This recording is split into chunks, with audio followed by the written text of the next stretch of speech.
ጤና ይስጥልን ወደ ኢትዮ ከረንት ዩቲዩብ ገጽ ተከታዮችና አድማጮች እንደምን አላችሁ? ለዕለቱ የተመራረጡን አርዕስተ ዜና ወደ እናንተ ይዘን ቀርበናል።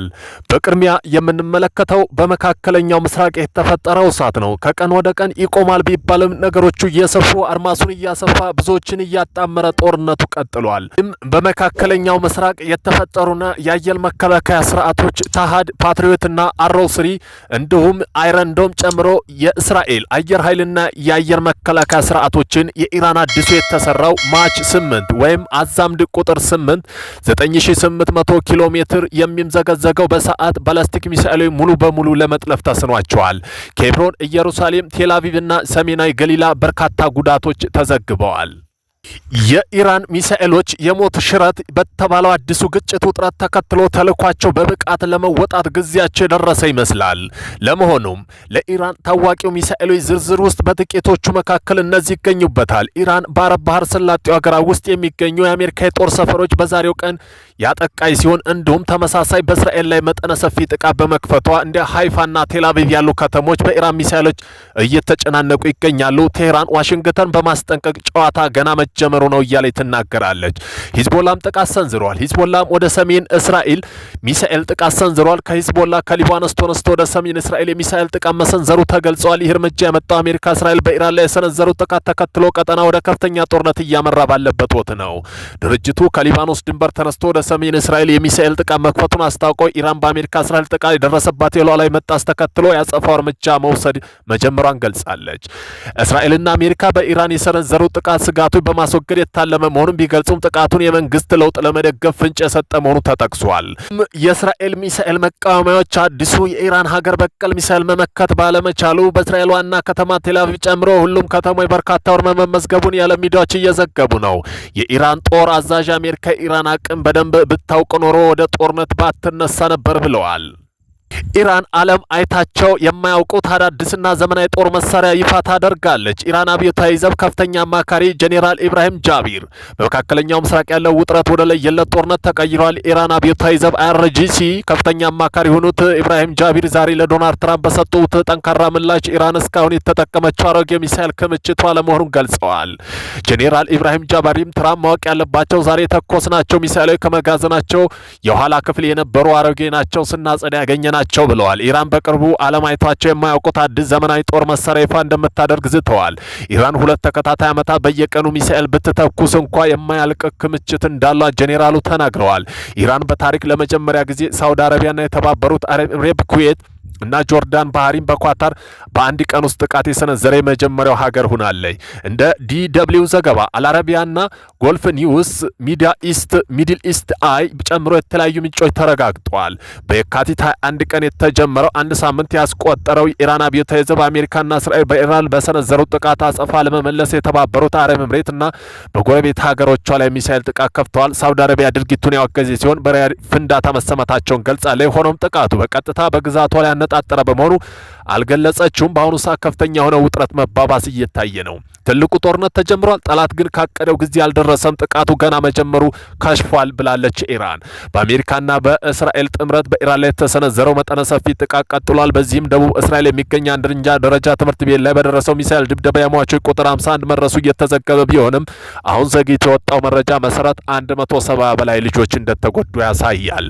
የሳተላይት ምስሎች በቴህራን የሚገኝ የኢራን ከፍተኛ መሪ ዋና መስሪያ ቤት ከፍተኛ ውድመት የደረሰበት ያሳየ። ተጨማሪም ሩሲያ ቴክኖሎጂ የሚተዳደር ኢራን ብቸኛ የኒውክሌር ኃይል ማመንጫ በሆነው ቡሻር አካባቢ ጥቃቶች መፈጸማቸው ተዘግቧል።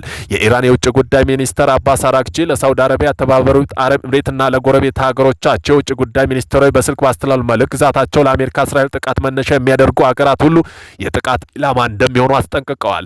በባህሪን የሚገኝ የአሜሪካ ባህር ኃይል ጠንካራ ጥቃት በማስተናገዱ በአሁኑ ወቅት ከፍተኛ እሳት በስፍራው እየነደደ መሆኑ ተገልጿል። የአሜሪካ ባለስልጣን በታሪካቸው እንዲህ አይነት የተቀናጀና አደገኛ ጥቃት በጦር ሰፈሮች ላይ ደርሶ አያውቅም ብለዋል። የኢራን ብሔራዊ ደህንነት ምክር ቤት በሀገሪቱ ካሉ ሰላዮችና ቅጥረኞች ጋር በተያያዘ ጥብቅ እርምጃ እንደሚወስዱ አስተውሏል። የፓርላማ አፈ ጉባኤ አማካሪ በበኩላቸው ትልቁ ጦርነት ተጀምሯል፣ ጠላት ግን ካቀደው ግብ አልደረሰም፣ ጥቃቱ ገና ከመጀመሪያው ከሽፏል ሲል ኢራን ዝግጁነት ገልጿል። በአስቸኳይ ዜናም ሰሜን ኮሪያ አዲሱ የ5 ዓመት የጦር መሳሪያ እቅዷን የሳተላይት መቃወሚያ መሳሪያ ለመገንባት ዝታለች። ሰሜን ኮሪያ ወታደራዊ ምኞት በከፍተኛ ደረጃ በማሳደግ የሚቀጥሉት 5 ዓመታት ውስጥ የሳተላይት መቃወሚያዎች ኤስኤቲ መሳሪያ ለማምረት ማቀዷን በይፋ አስታውቃለች።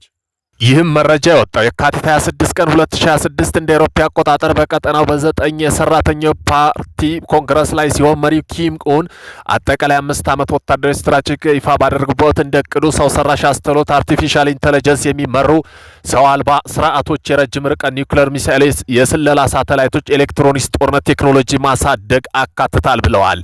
ይህ እርምጃ ፒዮንግያንግ 2023 እንደ ማሊዮንግ ዋን ያሉ ስኬታማ ሳተላይት ሙከራ በማድረግ ያሳየችው የጠፈር አቅም መሰረት ያደረገ ነው። ባለሙያዎች ሁኔታ የጠፈር ደህንነት ላይ ዓለም አቀፋዊ ውጥረት ሊያባብስ እንደሚችል በማስጠንቀቅ ላይ ናቸው። ታላቁ አሜሪካ እንኳን ራሷን ይቅርና ትናንሽ ግልገል ወዳጆቿን እዳፍራለሁ ብሎ የሚያስብ አካል ዋ የሚል ድምፅ በመናገር ብቻ በቁም ታሸናው ነበር። ምክንያቱም የገነባቸው የሶፍትዌር ትርክት እንኳ የራሷ ይቅርና አሜሪካ ፕሬዝዳንት ጋር ተሳስቆ ፎቶ የተነሳ ሁሉ ያስከብር ነበር። የራሷ ተሰሚነት አቅምና ትርክት በራሷ ማስፈራረስና መብላት ከጀመረ በኋላ ግን እንኳን ሶፍት ፓወር ይቅርና ጠጠር አቅሞች ካልተለካው የሚል አዲስ ኃይል ተፈጠረባት። አሁን ላይ እንኳ ወዳጆቿን መጠበቅ ይቅርና የራሷ ተሰሚነት ዓለም አቀፋዊ ይዘት እያጣች ትገኛለች።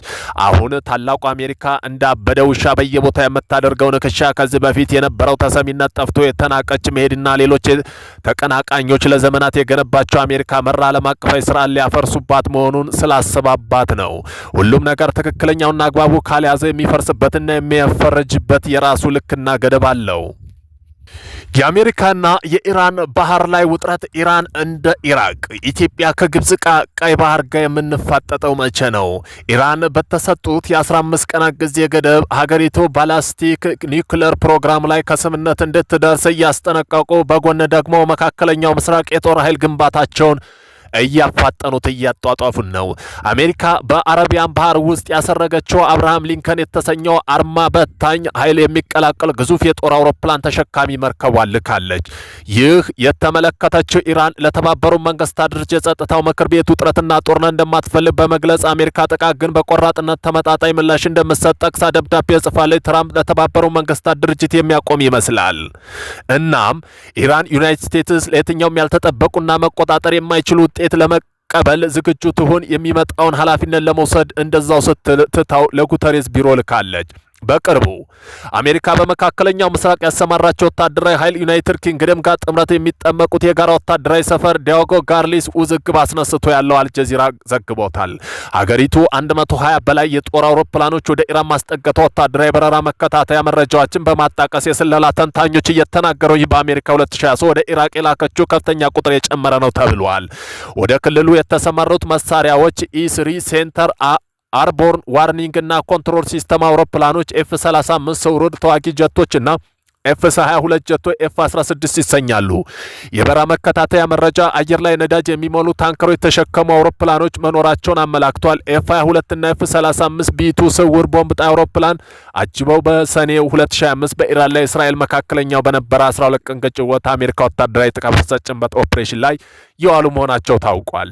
በህንድ ውቅያኖስ ቻጓ ደሴት የሚገኙት የአሜሪካ እንግሊዝ የጋራ ወታደራዊ ጣቢያ ቢ2 አውሮፕላኖች ጨምሮ ሌሎች አውሮፕላን አሜሪካ ወታደራዊ አውሮፕላን ማስተናገድ የሚችሉ ሰፊ አውድማ ነበር። ዲያጎ ጋርሲያ ለዋሽንግተን የተከራየ እንግሊዝ ሉዓላዊ ግዛት ቢሆንም ለንደን ፍቃድ ካልተሰጠ አሜሪካ ከዚህ ስፍራ ሆን ብላ ምንም አይነት ጥቃት እንዳትሰነዝር ሁለቱም ሀገራት ውል ቋጥረዋል።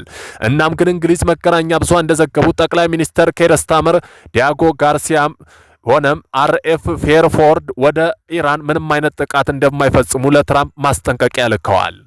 ለጋራ ወታደራዊ ጣቢያ አሜሪካ የምታደርገው ድጋፍ በማቆም እንግሊዝ ለኢራን አስባ አይደለም ጥቃቱን ዲያጎ ጋርሲያ እንዳይጠቃ የከለከለችው። ትራምፕ ከዚህ ቀደም ለጣቢያ የሚሰጠው ድጋፍ እንዲቋረጥና ኢራን ለማጥቃት ብቻ ሲፈልጉ የሚጠቀሙበት ስፍራ መሆኑን በግል ማህበራዊ ትስስር ገጻቸው መልእክት በማስፈራቸው ይታወስ ነበር።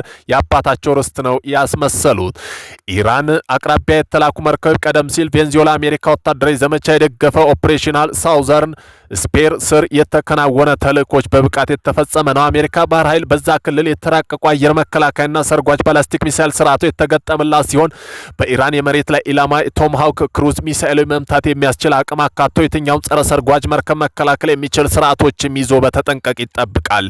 ኢራን ለዚህ የጦር ድግስ የሰጠችው ምላሽ ማስጠንቀቂያ ነው። ሀገሪቱ ከአሜሪካ የሚሰነዘረው ማንኛውም ወታደራዊ ጥቃት ምላሽ እንደምትሰጥ አስጠንቅቃለች። ቴህራን በራሷ እቅድ ወታደራዊ እንቅስቃሴ አጠናክራ ቀጥላለች። በኦማን ባህርና በሰሜን የህንድ ውቅያኖስ በሩሲያ ጋር በመተባበር ባህር ኃይል ወታደራዊ ልምምዶች አድርጋለች። የሆርሙዝ ባህር ወሽመጥ ለጊዜው ለመዝጋትም በደቡብ ኢራን ስትራቴጂክ የሆነ የሮኬት ማስወንጨፋ ሙከራ አድርጋለች። የሩሲያ ውጭ ጉዳይ ሚኒስትር ሰርጌይ ላቭሮቭ አሜሪካ በኢራን ጥቃት የምታደርስ ከሆነ መዘዙ ከባድ እንደሚል አስጠንቅቀዋል። ባለፉት በኢትዮጵያና ኤምሬት ቤሻንጉል ለሱዳን ፈጥኖ ደራሽ ኃይል ሚስጥራዊ ወታደራዊ ማሰልጠኛ ካምፕ እየገነቡ ነው ሲል የወርቅ ማምረቻ ፋብሪካ የሳተላይት ምስሉ ያስደግፈው የዘገበው ሮይተርስ ኢራን በኮንክሪት የተገነቡ ወታደራዊ ጣቢያ ምስል በሳተላይት ምስል በማያዝ ቴህራን ዝግ ግዛቷን እያጧጣፈች መሆኑን ዘግቧል። በ12ቱ ቀን የእስራኤልና ኢራን የአሜሪካ ተደራራቢ ጦርነት ወቅት የወደሙ የኒውክሌር መሰረተ ልማቶች ዳግም እያንሰራሩ በሚሳኤል እንዲሁም በሰርጓጅ መርከብ ግንባታ መጠመዳቸው ተነግሯል። በጆንስ ሆፕኪንስ ዩኒቨርሲቲ ዓለም አቀፍ መካከለኛ ምስራቅ ጉዳይ ተንታኝ የሆኑ ፕሮፌሰር ቫሊ ናሲር ኢራናዊ ባለፉት 6 ወራት ድምጻቸው አጥፍተው ተጨማሪ ኃይል ሲያካብቱ ነበር። ይህ ሊተነበይ የማይችል ዩናይትድ ስቴትስ ወደ ተራዘመ ጦርነት ይከታታል ሲሉ አስተያየታቸውን ሰጥተዋል።